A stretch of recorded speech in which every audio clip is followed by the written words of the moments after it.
yeah, we've touched on how capitalism is unjust yesterday through looking into the fundamental features of the system.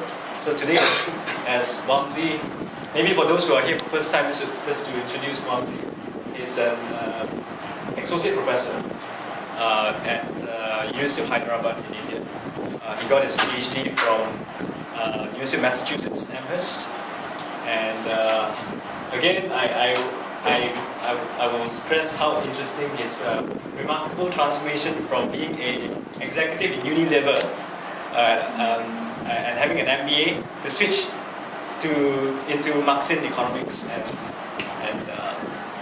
basically Marxist thought. So that itself, I think it's interesting enough for us to listen to this man. So today we will look at how capitalism is unstable. He will explain certain things about how crises happen in capitalism, and then we can then move into the Malaysian political economy. Questions that you have about why do we still go for FDI in terms of the new economic model. Maybe I also told him maybe some of us want to know more about how property booms usually comes close together with any financial crisis, right? And I've heard so much from even talking to construction people here. They say that there's still a lot of demand for property markets in Malaysia. So maybe you can give us some insights on how these things work. Yeah, please. Thanks, Hugh. So, to briefly summarize what we did, because there are some new people here. Now, what we essentially did yesterday is to show how capitalists appropriate more than what they pay the workers, right, from the workers. They appropriate more from the workers than what they pay the workers, right? So this creates what Marx called as surplus value in the capitalist system. And since the capitalists do not produce the surplus value, but are recipients of the surplus value, it's an unjust system, right? So it's based on exploitation, it's based on theft. So the system is fundamentally unjust, right? So that is the basic argument. It doesn't seem so. So what Marx was trying to do in volume 1 is he was trying to explain that, capitalism on the surface looks fair, looks competitive, looks fair, there's equal exchange. But underneath the surface, the system is based on injustice. And, in comparison with, let's say, other social systems, you take other ways of organizing the economy, like slavery. Slavery is, unjust, on the surface. Some people who do the production, they don't even own themselves, so obviously they don't own the product that they make. So slavery, it's obvious. Feudalism also, it's obvious, because, the serfs perform unpaid labor for the feudal lord, right? So I gave you a simple example yesterday. In a week, let's say Sunday, you take it out, for religion, etc. Remaining 6 days, the serf works on his or her own land for a couple of days or 3 days, and the remaining time he works for the capitalist, the feudal lord. And this sort of split basically shows that, the serf is performing unpaid labor. He is not paid wages or anything, by the feudal lord. Whereas when you come to the capitalist system, it becomes a little more difficult to see, that, there is exploitation in the system. Because in capitalism, well, workers are getting paid wages. You do 10 hours of work, you are being paid wages for the 10 hours. So there's nothing, it's not exploitative in an obvious sense. What Marx helps us understand is that beneath the surface, workers are being paid the value of their labor power. That part is clear, that's the labor market transaction. But at the same time, what they perform in the workplace is they actually contribute labor. Labor and labor power are not the same. Value of labor power is created outside the workplace, whereas labor is performed in the workplace. And as we learned yesterday, labor being the generator of value of all commodities, the capitalist is positioned to extract more value from the workers. There's no guarantee for this, so the capitalist actually has to use all kinds of strategies. He could use surveillance technologies, he could use force, he could use persuasion, he could use different methods to extract more value from the workers than what he pays the workers, right? So that is the basis of theft or exploitation in the capitalist system. Now what we'll do is, well, okay, this is fine, and there are all those different ways of extracting surplus value. So one of the ways is like lengthening the working day. Another is to introduce technology, make things more efficient, reduce the value of necessary commodities or wage goods. So that's the other way of doing it. You make workers work harder, during every hour of work that they perform. So that's called intensity of labor. You try to increase the intensity of labor. That's the third method. And the fourth method is what Marx discusses in volume 2 as the turnover time. If it takes 2 months to produce a commodity, suppose you reduce it to 1 month, then you can have more turnovers of capital. So if in a year, let's say there are 6 turnovers, you get let's say 100 million ringgit. Every turnover, so 100 multiplied by 6 is the profit that the capitalist makes. If you reduce the turnover to 1 month, then you have 12 turnovers of capital. So 12 multiplied by 100, so you could double the profits. So there is this constant drive in capitalism to make things more efficient, to cut down turnover time. If you broadly look at this circuit, M to C, money capital being converted to commodities, being converted to a new commodity through the process of production, and then finally, you convert that back to money. You try to cut down each of these parts. M to C, when the capitalist buys raw material and labor power and machines, you try to cut down the time that is involved in this process. You try to cut down the time that is involved in production. You try to cut down the time that is involved in the final sale, right? If the capitalist is not very effective, he may contract. For instance, you may see the emergence of big players like Walmart or Carrefour. What they essentially do is perform this function, right? They sell goods in the final market, right? So each of these stages in the circuit of capital, there's a constant drive in capitalism to cut the time. So Marx also characterizes this as annihilation of space through time. Constantly space is becoming smaller and smaller in capitalism, this is a process that is relentless. It happens all the time, and everything comes closer. We took many examples, whether it's transportation, whether it's communications, whether it's moving commodities into your household, watching a soccer game inside your house. Any number of examples you can take. Annihilation of space, that's a constant thing that is happening in capitalism. Through reduction of time, through the reduction of turnover time, right? So this would increase the surplus that's extracted. Okay, so that's where we stopped yesterday. Now a few questions. One is once surplus is created, and the total surplus in the system is M prime minus M. This is the total surplus. Once the surplus is created, what is done with the surplus? The workers produce this surplus and capitalists appropriate this surplus, right? So that part is clear, and we understood that this is the theft that is going on in capitalism. That's why it's unjust.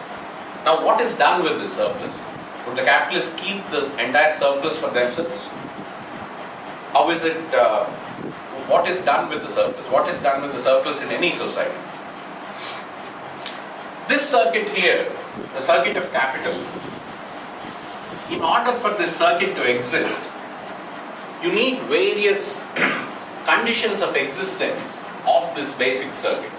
There are many people who don't directly take part in this circuit, but who play a contributing role for this circuit to exist. So what the capitalist does, once he appropriates the surplus, that's the first step. He then redistributes it to the whole society. Okay, who are these players? Who get parts of the surplus? Of course, the capitalist himself. What he does is he uses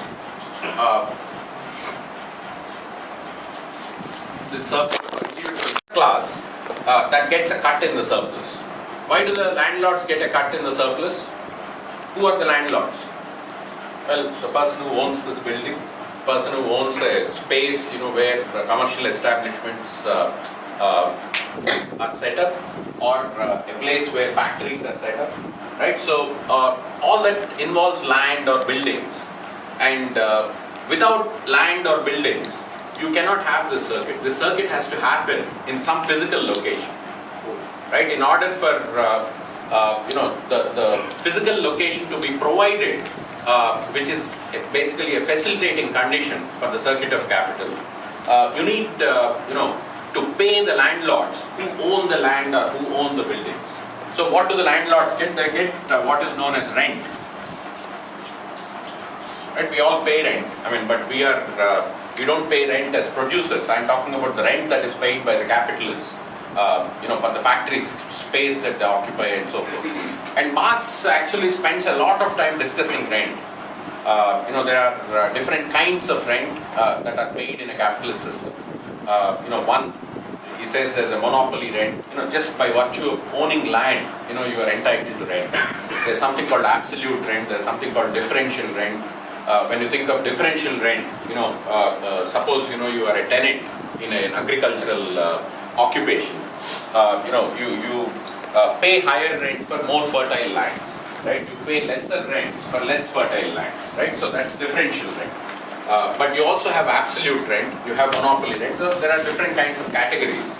But at various points in time, the landlords and the capitalists may enter into a conflictual relationship. Why would they enter into a conflictual relationship? Because they are sharing the same pot of surplus. So there could be fights between landlords and capitalists. How much rent should be given to the landlords? Right? So there could be various, for instance, we were talking about property bubbles. There could be a real estate bubble, rents could go up. Apart from asset prices, we can do the asset price part later. But rents could increase. When rents go up, it directly eats into the surplus. The landlord is basically demanding a higher share of the surplus. Then, there could be a macro contestation. Both a micro contestation but also a macro contestation at the social level between the class of landlords and the class of capitalists, right? So this could be one of the conflicts, apart from the worker capitalist kind of conflict. You can also have a conflict between landlords and capitalists. Okay, so this is one of the things that can emerge. Who are the others who get parts of the surplus? I already gave you examples. The government? Yeah, government also gets it. We'll come to the government. You also have the merchants. What do the merchants do? Traders or merchants? They make this last part of the circuit of capital easier for the capitalists to complete. C prime to M prime. Once a final commodity is produced, suppose you produce a car, it has to be sold in the market. So the capitalist is, his capital is stuck with him in the form of inventory if he is not able to dispose these commodities off, right? He can't use that capital. So he is always trying to get rid of this commodity. The moment it is made, he wants to get rid of this commodity. The moment it is produced, he wants to sell it in the market. But of course, he cannot do it. There is a time lag between C prime and M prime. So what he does is, he hires merchants, right? This is where your Walmart or Carrefour or any of the retail agents, wholesalers or retailers come into play. So he gets rid of this commodity by selling them to wholesalers or retailers, and then they sell it in the final market. But in the process, what happens is the capitalist can convert the final commodity into money form, much faster than he would have otherwise done. So that's the role the merchants are playing in the whole circuit of capital. So for this, they get what is known as trading margin. Of course, they don't do it free of cost. They get paid part of the surplus that is being created as trading margin. That's what we laymen would call profit. Merchant profit. Okay. Yeah, it's the trading profit or merchant profit, right? So, and then you have the money lenders, Bankers.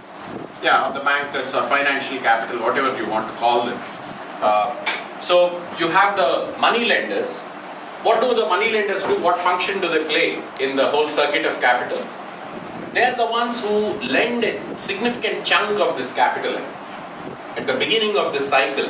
When the capitalist needs money, needs capital, he goes to the money lender, he goes to the bank, he goes to the financial capitalist and says, I need money in order to run this circuit of capital.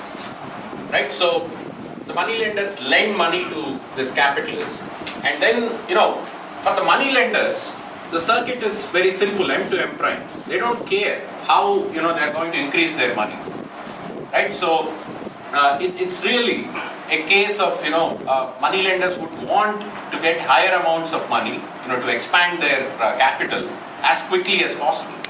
They don't care, if it is coming from a trader. They don't care if it's coming from a capitalist. They don't care if it's coming from, some illegal operation. As long as they get a higher amount of money, right? So, in return for that, they get what is known as interest. They're paid interest. So capitalists pay part of the surplus to the money lenders in the form of interest. But there are a few complexities here. For instance, if you look at the last 30 years, 35 years of global capitalism, as I said, landlords can contest with individual capitalists, merchants can contest with individual capitalists because they are all sharing from the same pot of surplus. So there could be conflicts between the two. Money lenders could fight with the the industrial capitalists. So there could be fights, between capitalists and all these different groups. If you look at the last 35-40 years in global capitalism, the relative power of merchants and money lenders increased tremendously, right? Compared to the industrial capitalists. So you could also call it, the relative importance of financial capital, the relative importance of traders. Look at Walmart. It's so massive that different producers, they have no way of selling all their wares or goods unless they go and put it in Walmart. And look at the kind of power that Walmart can get out of this whole process. We stock so many goods, so many consumers come to us to purchase goods. You give me a higher margin, otherwise I won't stock your goods.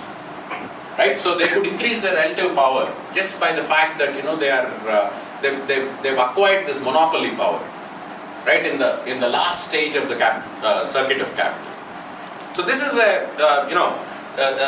apart from Walmart, Carrefour, Tesco, all the big giants, who went into retail.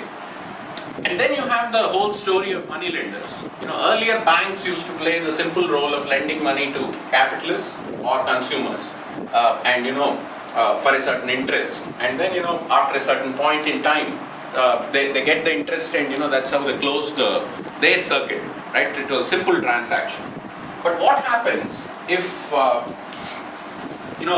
this capital M begins to have an independent life of its own without involving this industrial capitalist circuit, right? In other words, what happens if if money lenders begin to bet on the future, right? This financial capital begins to bet on the future, future production that will happen in these circuits of capital, not the current production, but they begin to bet on the future. Now, how much would future produce? And based on that, I begin to bet on what happens. In the present, I begin to bet on the future in the present, and if that process takes off, then the circuit of moneylenders' capital, M to M prime, gets separated from the main circuit of capital. See, this is the real economy, right? If this part, this circuit gets divorced from the main circuit of capital, right? You can have bubbles. You can have real estate bubbles, you can have stock market bubbles, you can have various financial bubbles, basically various asset bubbles. Because this process has become now separate from this process. For instance, what's the size of the global economy right now? It's around $60 trillion. Right? Roughly around $60 trillion. What does the whole world produce in terms of goods and services? It's around 60 trillion. How much did the financial capital bet on this $60 trillion when the financial crisis erupted in 2008? What were the notional contracts that financial capital entered into? It was around $600 trillion. 10 times the actual produce that was happening in the real economy. So when they do this betting, what they are essentially doing is they're betting against the future. So this circuit can become totally independent from the real economy. We'll come back to this. We'll discuss this when we talk about crises. But I just wanted to alert you. So these people can be, see, when you bet so much, in the future, about the future produce, and it goes out of proportions, you are basically going to create instability. All this, because there's no way you can bet 10 times as much as what you are producing today. Right? That's a system that's gone out of control. When that happens, bubbles begin to burst at some point in time. Right? No matter whether there is a perceived demand for housing in Kuala Lumpur, if there's a huge asset bubble, it's going to burst at some point. It's like it started bursting in different cities in the US. Right? There are massive, China is going through a serious correction in terms of the real estate bubbles right now as we speak. In the last few months, there's been a 20 to 30% correction in the Chinese real estate market. Right? So if people tell you, well, it's a safe bet, even if it's a bubble, it's a safe bet, don't believe them. I think, at some point these bubbles are going to burst.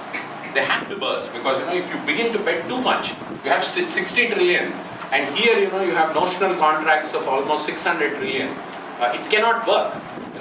It will take, several years for you to produce that. The amount that is already being considered to be part of, your real economy. So this is where, when this sort of betting becomes very huge, this is what Marx calls as fictitious capital. Money lending capital can become fictitious capital because they're basically betting on a fiction about the future, right? So don't so these people can be very destructive. So would you say derivatives are part of that fiction? It could be. I mean, not always. Derivatives are basically creating some security about the future, right? But if derivatives acquire a life of their own, right, you begin to bet on derivatives. You begin to bet on, some of the secondary level or tertiary level transactions, and they acquire an independent life. Especially when the link is tenuous to the base. Exactly. Yeah. Exactly. When they get delinked from, the real economy, which is here, that's when, you say there's a bubble. So the last bubble with the collateralized debt obligation, this is one of those mechanisms. Absolutely. Yeah. Absolutely. I think, it's a manifestation of fictitious capital going, crazy. They just went out of control.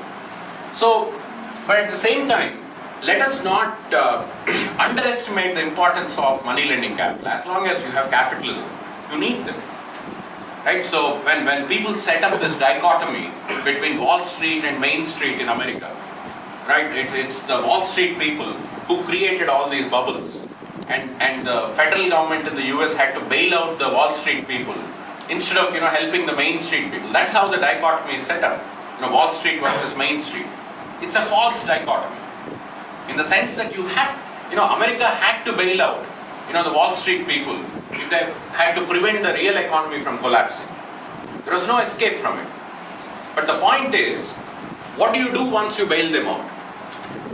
Right? If you bail out all the financial, the big players, why don't you take over their boards? Now, why don't you take over the board of Goldman Sachs? Why don't you take over the board of American Insurance Group? Why don't you, I mean the American state. Why can't they take over Bank of America, Citibank? Now, all these financial institutions were bailed out. It's very interesting, those of us who saw Inside Job the other day, it's only it's only Lehman Brothers that are allowed to collapse. Right? You can count the number of institutions that are allowed to collapse. Most of the financial institutions were bailed out. They had to be bailed out, otherwise America would have collapsed, global economy would have tumbled. Right? We saw a shock, but the entire global economy would have collapsed. So you need money lenders, you need money lending capital as long as you have capitalism. But the trick is, well, I don't think there is an easy trick. I don't think these people can be controlled. Once you get into the habit of gambling, you are totally out of control, and that's what these people were getting used to. But at the same time, you cannot get rid of money lending capital. You need money lending capital, but how do you regulate them? Is there a way of regulating them? Is there a way of controlling them within the capitalist framework? My argument is, beyond a point, you cannot control them. You cannot regulate them. All efforts at regulation will fail beyond a point. That also is one reason why I'm going to argue there is no long-term capitalism that's going to be stable forever. Capitalism is condemned to be unstable. So that's the theme of today's session in essence. All right. Apart from these people, who else gets a cut? Somebody you mentioned that government, the state or the government gets part of the surplus in the form of taxes, what you call as corporate taxes, right? Corporate taxes are paid to the government. And why do the capitalists pay the state or the government? The constant anti-government rhetoric that emanates from the private sector, from the big players, from big corporations. They have this anti-state rhetoric, anti-government rhetoric.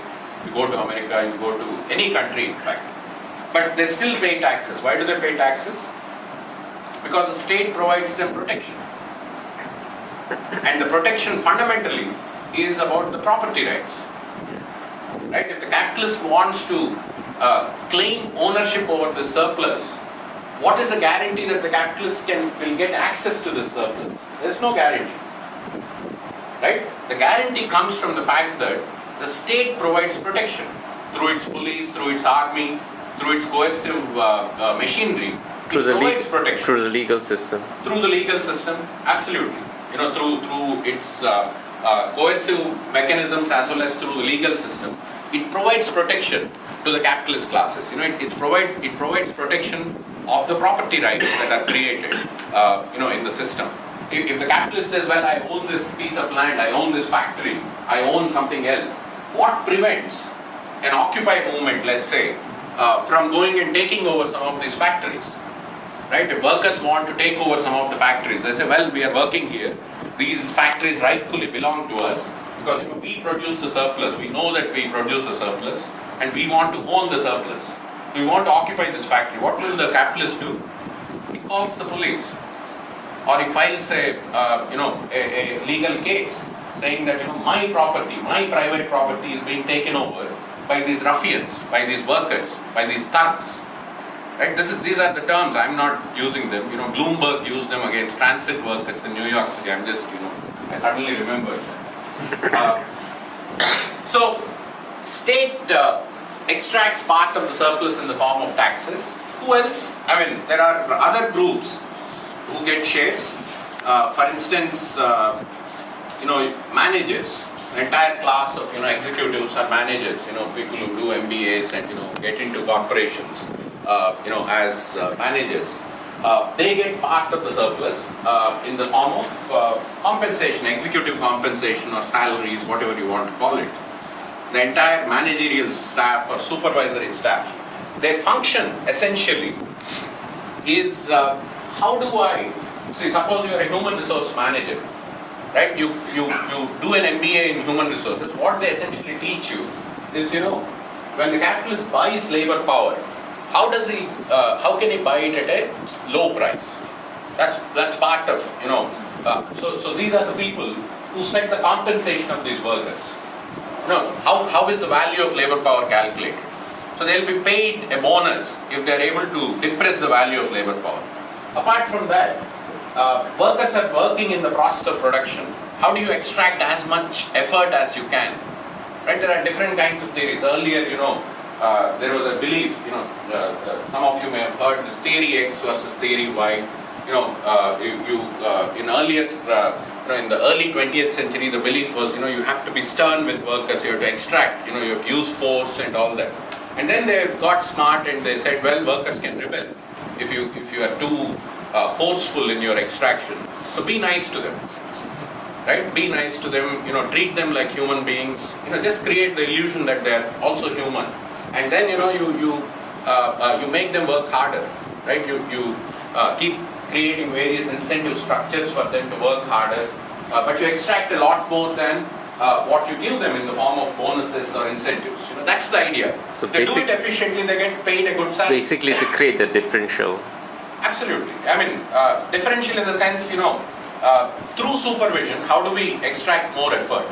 Or how do we extract more labor? Or how do we extract more surplus? Right? So that's their function essentially. And when there are strikes, etc., the workers could reach a point of, point where, they are uncomfortable with the existing managerial structure and they may go on strike. How do you quickly break a strike? That's how they get promoted quickly, right? If you handle the industrial relations efficiently, then you get promoted quickly. Your bonuses improve. So that's part of what managers do. Another part is if you're a sales manager, you have to come out with innovative ideas about how to move quickly between C prime and M prime, right? So it could be through an innovative process of advertising, whatever you may want to call it, or innovative sales channels, setting up sales channels, and things like that. All right. So and then you have production managers here. These are some of the cuts in surplus. Anything else? Any other groups that you can think of that live off this surplus? Accountants and consultants. Yeah, accountants, consultants. You can even add advertisers.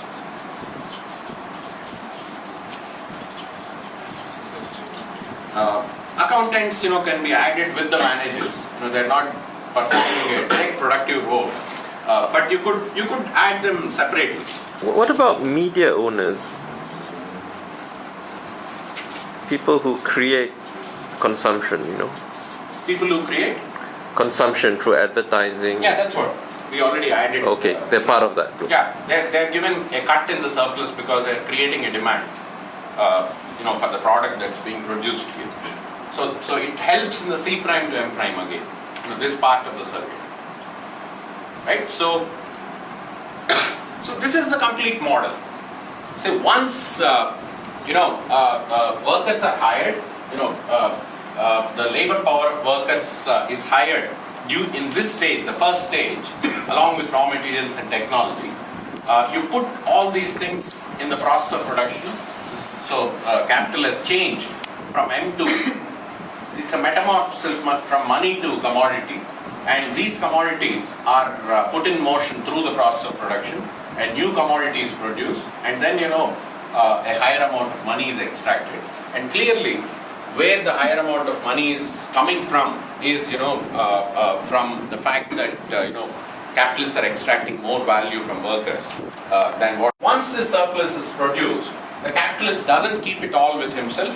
Part of it he uses for individual consumption, but shares of the surplus go to all these different groups, right? So there could be, for instance, conflicts between. We forgot a very important component, which is shareholders.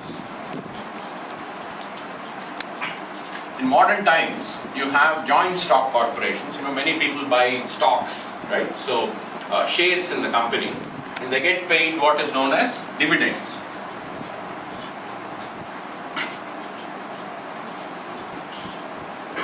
And these shares, when they get into the hands of big players, usually the financial capital or the money lenders, they get hold of big chunks of these shares, and these shares acquire an independent life of their own, which is again unconnected from this whole circuit of capital. That's when they get into this whole game of how to maximize capital gains. I put money in the stock market not to get dividends, but because they give me capital gains. I buy a share for $100. How quickly does it become to $200? How quickly does it become $500? Right? So there could be conflicts between managers and shareholders. There could be conflicts between managers and individual capitalists. There could be conflicts between managers and moneylenders. So the moment Marx brings all these players into the game, what you notice is, well, it's not just the two fundamental classes that he talks about in, along with Engels in Communist Manifesto. It's not simply capitalists and workers. It's a caricature, obviously. It was a political pamphlet. The Communist Manifesto was a political pamphlet. It was meant to popularize the main contradiction in capitalism, right? But the moment he brings all these players, you see the entire complexity of the capitalist system, right? By the end of volume 3, you have the whole society playing a role, in the system that Marx is constructing, right? Through the 3 volumes, right? So it's not just two fundamental classes, but multiple classes. That it's a chaotic system. There are multiple conflicts. There are class conflicts of different kinds. There could be conflicts between these workers and these financial capitalists. There could be conflicts between these workers and these merchants. Merchants also hire workers, right? They may not be producing surplus directly, but these workers and these workers can come together, right? Walmart workers may not be given health care or health insurance. So those workers may be fighting for health insurance. Some productive workers, people who are in the main circuit of capital, may decide to show solidarity. Let's declare a strike so that Walmart workers get health care. Right? So there could be all kinds of alliances here. So the system, in all its reality, in all its complexity, is laid out, by volume 3. So this is something important because one of the frequent criticisms that you hear about Marxism is, well, there are only 2 classes in Marx. Right? But then look at society, look at our society. There are all kinds of people. There are, multiple professions in the middle class. There are all kinds of workers. Everybody has a role in this system. Right? You had a question. Yeah, exactly. Marx starts off talking about roles, not necessarily classes. So there are buyers, there are sellers, and a person can assume different roles at different times. How do these... when you say classes, does that mean that people can assume that one person can be a manager as well as a shareholder at the same time? Of course, you can have multiple class positions, right? So you don't occupy a single class position. You can occupy you can occupy multiple class positions. So you can in effect be in conflict with yourself. Of course, for instance, a worker, in a repressive factory. I'm not talking about Malaysia. But a large number of countries have very repressive labor practices, probably including some of the Asian economies. But the worker is playing by the rules of the game in the factory. He's obedient. He listens to the manager. He listens to the supervisors. When the capitalist says work harder, he works harder. Right? All that happens. What happens to this worker? I'm talking about a male worker now. What happens to this worker when he goes to the household? He becomes the king of the household, right? He bosses over his wife. He, so he's occupying a feudal lord's position inside the household, right? And reduces his, wife usually to a serf.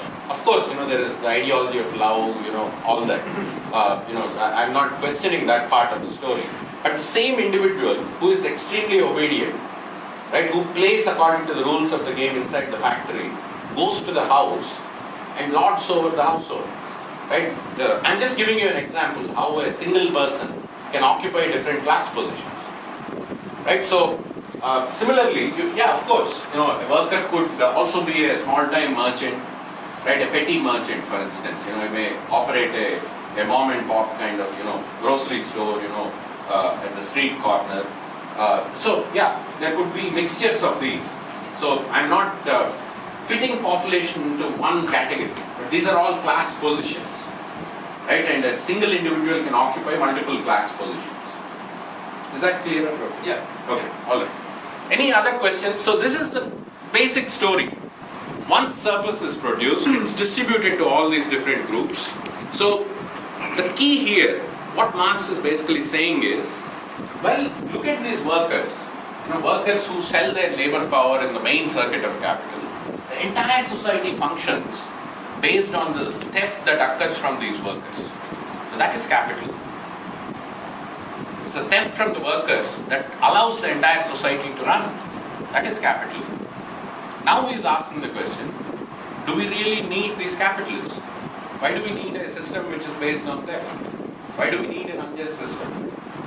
If we can somehow do away with these capitalists, if the workers are able to produce these goods by themselves, why do we need them? Why do we need a system based on theft? Can we not create a system that is more just? Are we incapable of that? That's where he's pushing us. Or are we condemned to exploitation? Are we happy being exploited? Please exploit me, I'm a good worker. Right? And they resist and they build an alternative system. That's one set of questions. Okay? So I will now switch tracks and then talk about the instability of the system, which is also another important contribution of Marx. But before I go there, yeah. You talk about distribution of surplus. I noticed you mentioned about the stakeholders and employees. Doesn't the capitalist distribute power surplus to the employees or the workers? That happens right here. See, he's buying means of production. Yeah. And he's also buying the labor power. The power of surplus. So labor power is, this is where you get wages, right? Wages are paid right here. Okay, so that goes into the costs of production. What is paid to the workers goes into the costs of production, and then once these workers, take part in the process of production, by contributing their use value, which is labor, they're creating surplus. So I'm talking about how this surplus is utilized once it is appropriated. So are you saying that workers are also paid bonuses? Yeah, but analyze the proportion of workers' bonus compared to what a CEO, a single individual, would make in a corporation every year. It's minuscule. It's of a very small proportion. In America, the proportion is 400 to 1. That's a salaries. Yeah, salary. Yeah, so the CEO is the highest manager. So his salary to the average worker's salary, it was something like 15 to 1 in the early 70s. It has risen to 500 to 1 by 2007, just before the crisis. It was a scandal. Workers' wages were stagnating and CEOs' salaries were zooming. Right? So where is this coming from? So that sets up a different kind of conflict, exactly. Managers versus workers. Yeah. All right. Yeah, sorry, yeah. In this production process, say workers who get paid commission, whereabouts in the process is that? Because it's not so much the buying of the labor power, it's sort of then after, is that also something that comes out of the surplus? Or what is the commission? If workers who get paid, but I don't know, that's the term, right? Sales commission. Sales commission, they get paid, their pay rate is maybe wage, but also plus commissions. They get a percentage. Okay. Suppose somebody works in the sales department. Yeah. He's not a manager. That's what you're talking about. So workers are of two kinds in Marx. I didn't go into that because it's an additional nuance, which I thought was not necessary. Workers are of two kinds. One kind of workers directly participate in the circuit of capital as productive workers. They are called productive workers. People who join this process at this, end, in the MC part of the circuit. They are the productive workers. Basically, they are creating surplus. But there are all kinds of workers. For instance, real estate firms. These landlords may hire workers. These merchants may hire workers. Walmart, has, it's probably the biggest employer in the US. Can hire workers. State can hire workers. Managerial firms or advertising firms can hire workers. So these workers are not directly productive. In the sense they are not producing surplus value. So going with Adam Smith and David Ricardo before him, Marx makes the distinction between productive workers and unproductive workers. Productive workers are those who produce surplus directly. Unproductive workers are also paid part of the surplus. They are subsumed under these categories. Okay, so they are also paid wages. And these wages may be determined. How are wages determined? How do you determine a wage? What is the value of labor power? Marx says, it's morally and historically determined.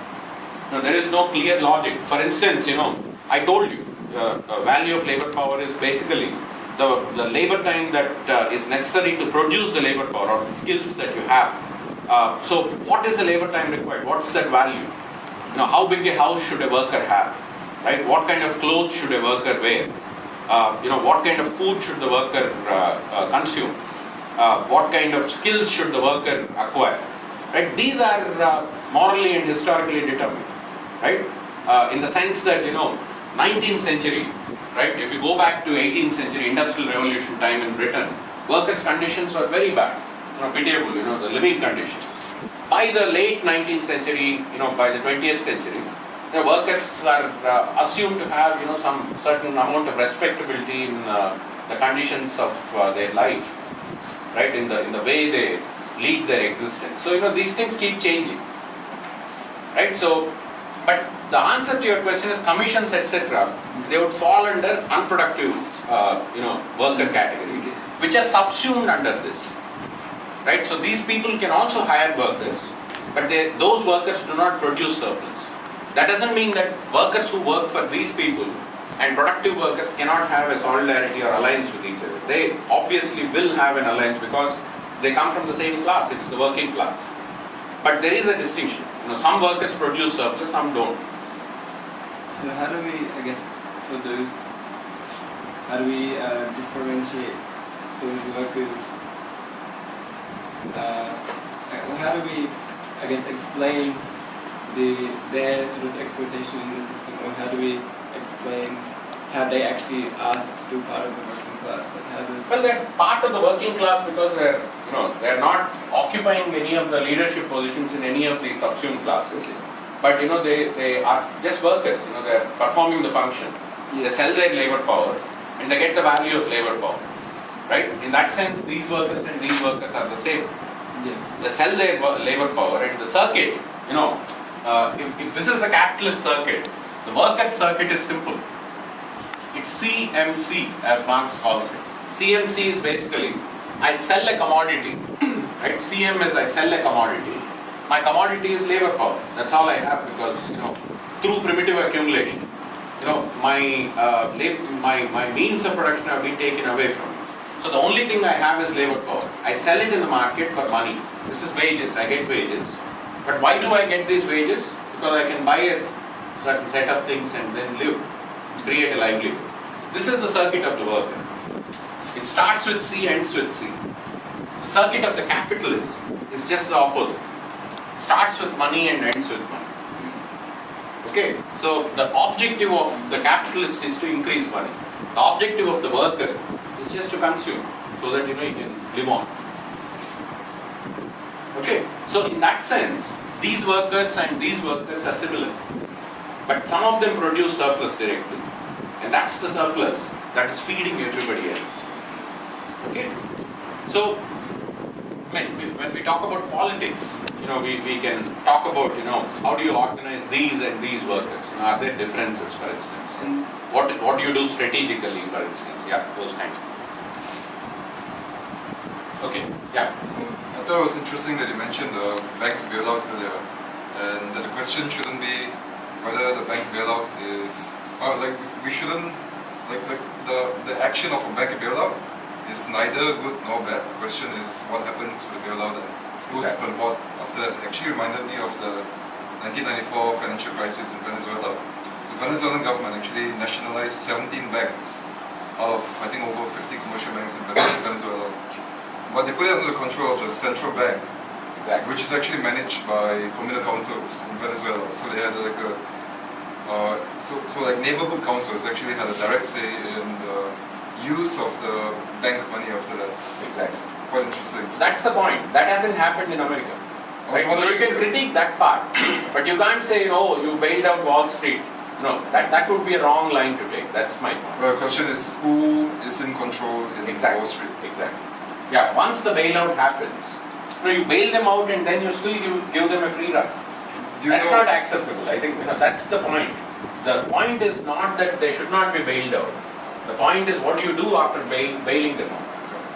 You take control of them, nationalize them. For instance, strictly speaking, you're assuming all this public debt.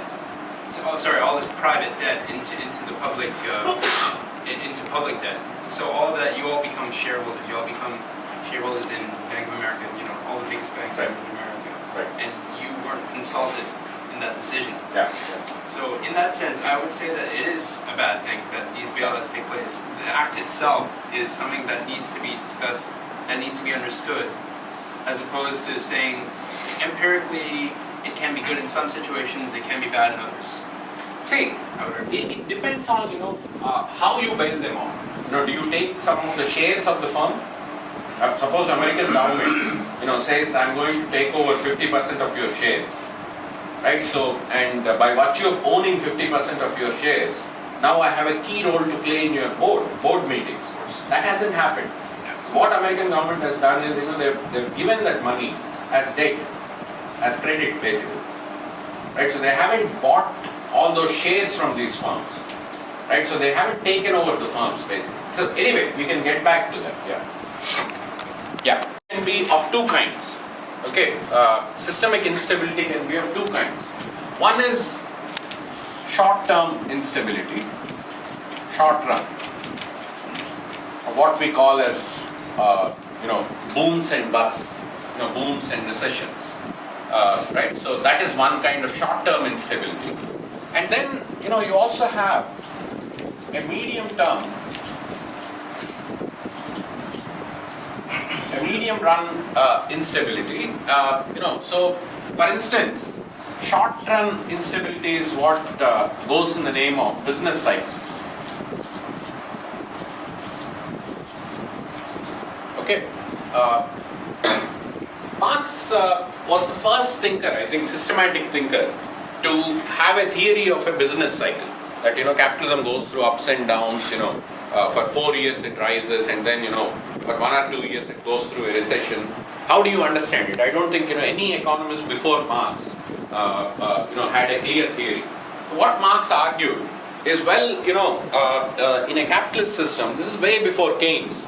Keynes is credited with the idea that labor market never clears, or the idea that there is chronic unemployment in capitalist societies. And Keynes claims that he never read Capital, although in some of his notes there are references to the circuits of capital. So I'm just bashing Keynes a little,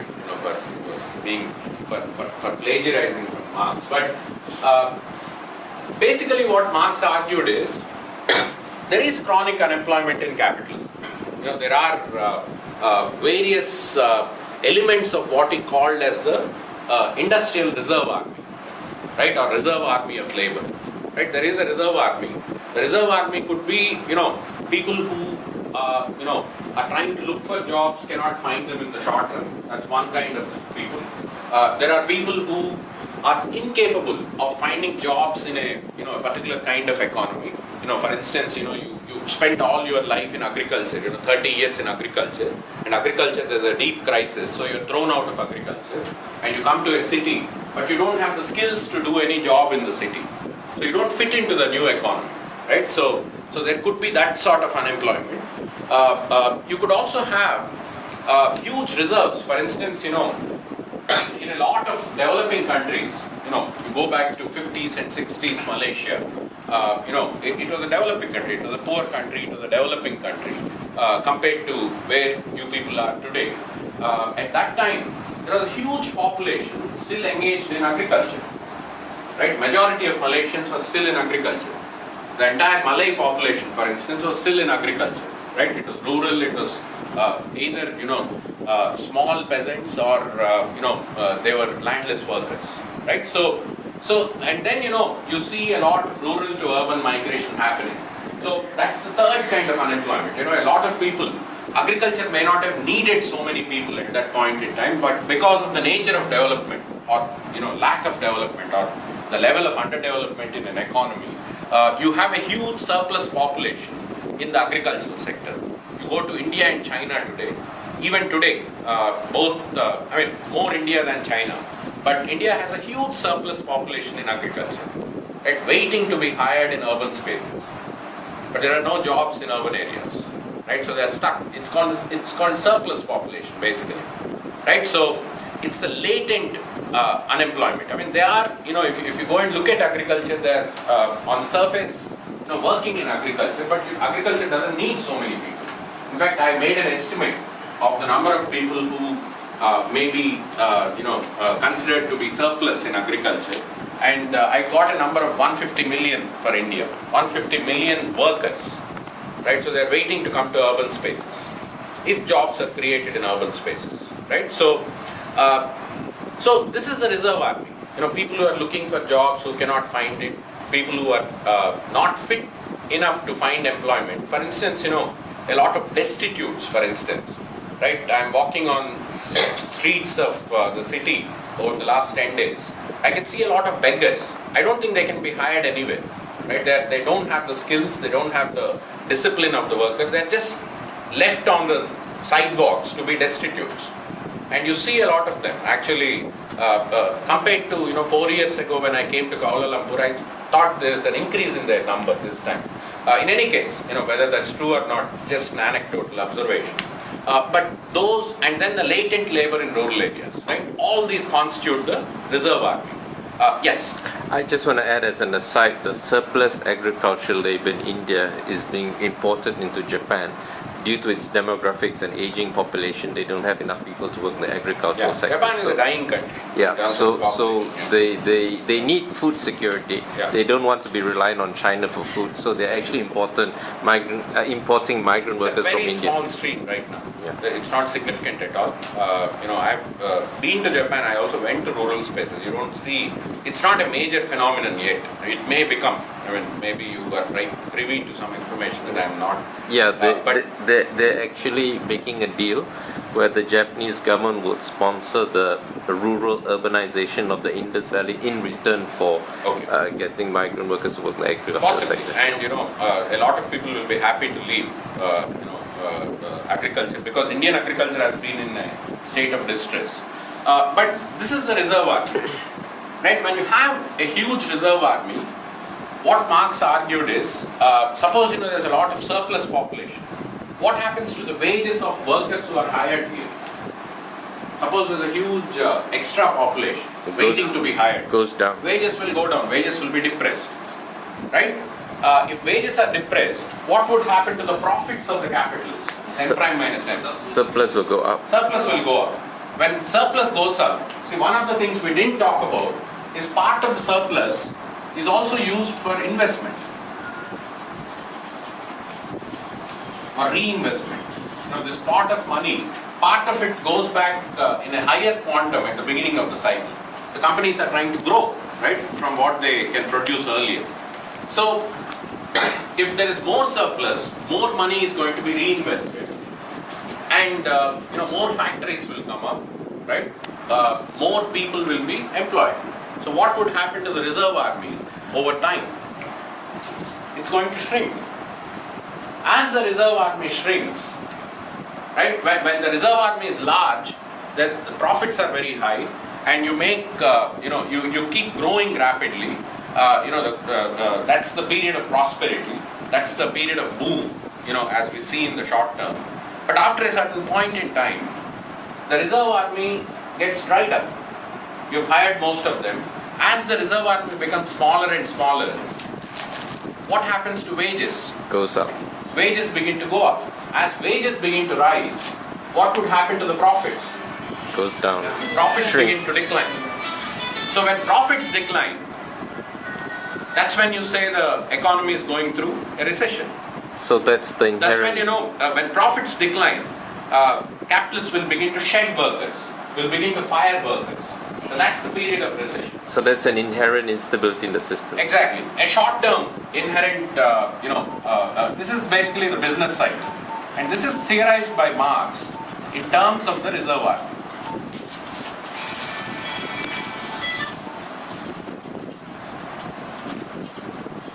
reserve army fluctuations, right? So sometimes there's a large reserve army, and wages actually begin to come down, or they're depressed, and profits begin to rise, and the economy grows rapidly. And as the economy grows rapidly, inherently it's going to hire more workers. So as the reserve army depletes in size, wages begin to rise and profits begin to decline. So it produces a cyclical kind of process. So capitalism goes through short-term business cycles. Marx is the first thinker to theorize this. Okay, and there are other kinds of crises that are more serious, that are deeper, that Marx theorizes. One of them is what he calls as falling profit crisis. Let me list some of those and then we'll discuss each of them. Another crisis is called underconsumption.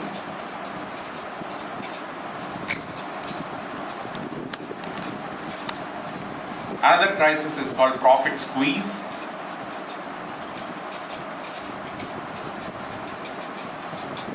Another kind of crisis is called disproportionality.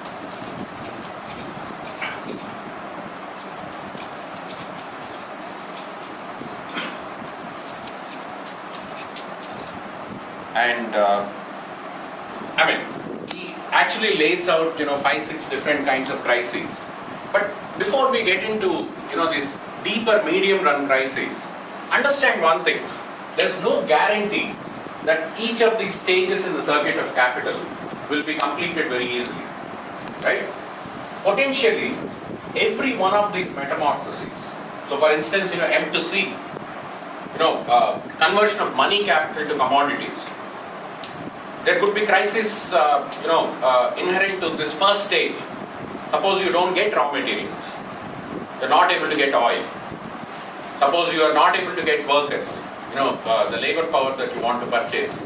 Suppose, you don't have access to technology. You are dependent on imports, for your technological inputs, and you don't get those. This stage will slow down. If this stage slows down, it could be one kind of crisis. There could be crisis in production, in the process of production. Suppose, if workers resist, workers protest, they shut down a factory, right? There's a lockout. C to C prime. This stage could potentially become, could become crisis prone. That you make in the market, but there's no guarantee that once you make a final product, it will be automatically sold. Think about the Great Depression. What was the problem during the Great Depression? Commodities were being made, but there were no buyers. People didn't have the purchasing power. If people don't have the purchasing power, this part of the circuit cannot be completed. Right? So, every stage potentially here, as capital moves through these stages, every stage is potentially crisis prone. Okay, and during certain phases, one kind of crisis may dominate over other kinds of crises, or multiple crises can come together. And Marx's basic point is capitalism is not stable. These crises keep returning all the time. Falling rate of profit. Yesterday we talked about technological advancement, right? What is the if you look at the rate of profit in the capitalist system, you call it small r. All of you, I hope, can deal with a little bit of math. You can, right? Okay. No, math is just a slave. Learn to use it as a tool. See, the capital that is invested, by the capitalist at the beginning of the cycle has two components to it. One is, the means of production, which is what Marx calls as constant capital. So it just adds value. It doesn't, it just transfers value. It doesn't add new value. That is why he calls it constant capital. And then there is the variable capital, which is basically the value of labor power. So it's called variable because in the process of being used, it creates more value.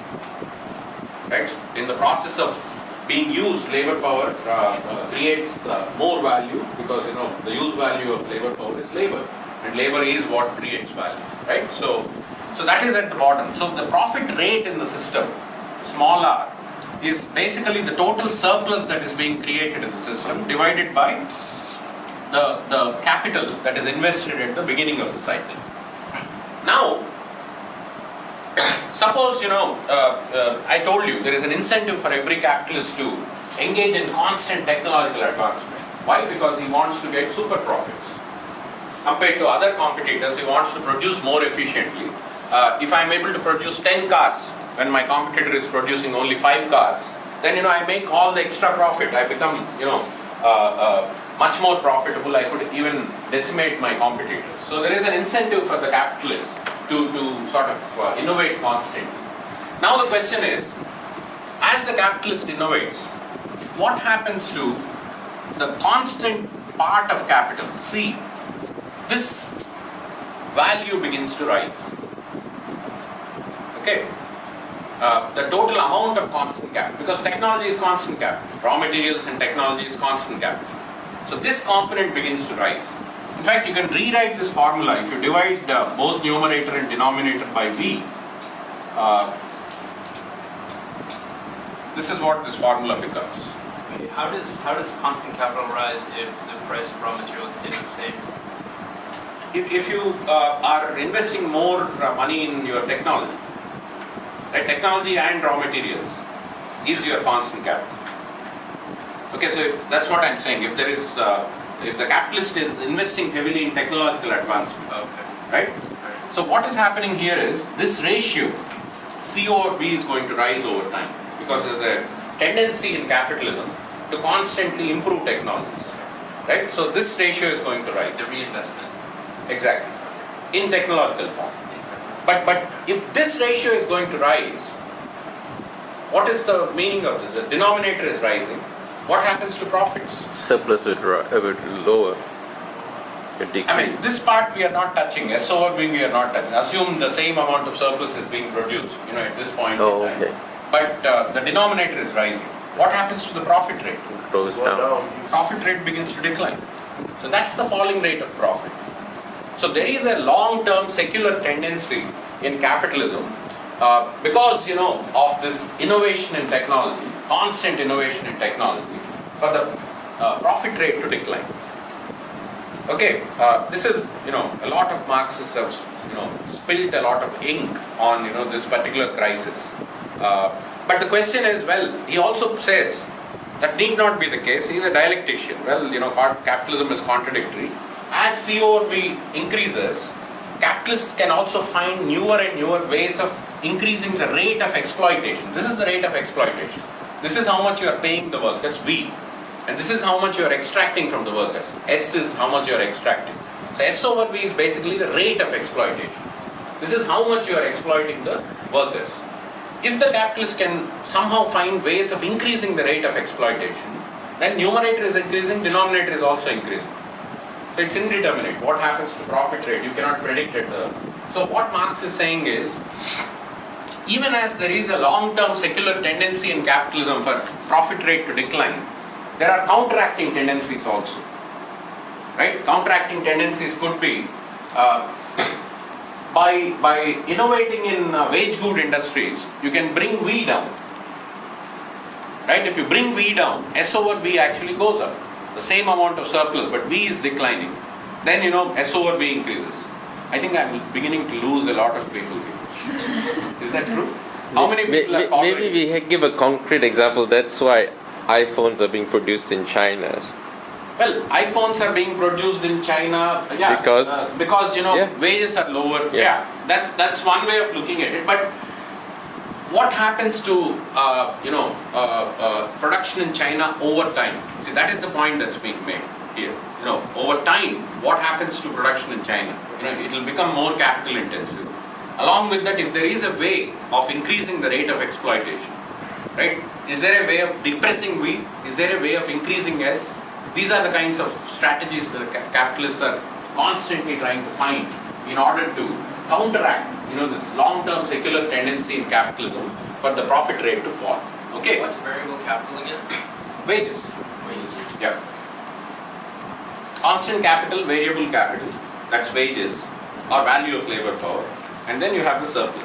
But which why is, would you say constant capital is not? Because constant capital could be, the cost of, constant capital you say the cost of the raw materials.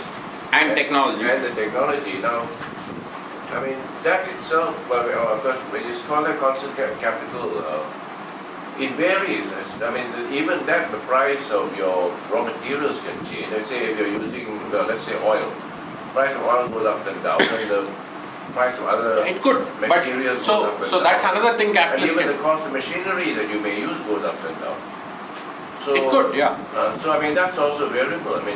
No, but as a proportion of your total capital, the argument is over time, the share of constant capital in your total capital keeps increasing. That's the argument. Okay, so suppose you have $100 in a labor-intensive process of production. You may invest $20 in constant capital and $80 on your workers for wages. But as you move from labor-intensive, as Malaysia is trying to do right now, to a capital-intensive process, right? You invest less and less of your proportion of your capital in workers, and you put more of that in machines. So that is what is happening. Yeah. So if that happens, right, then this denominator is going to go up.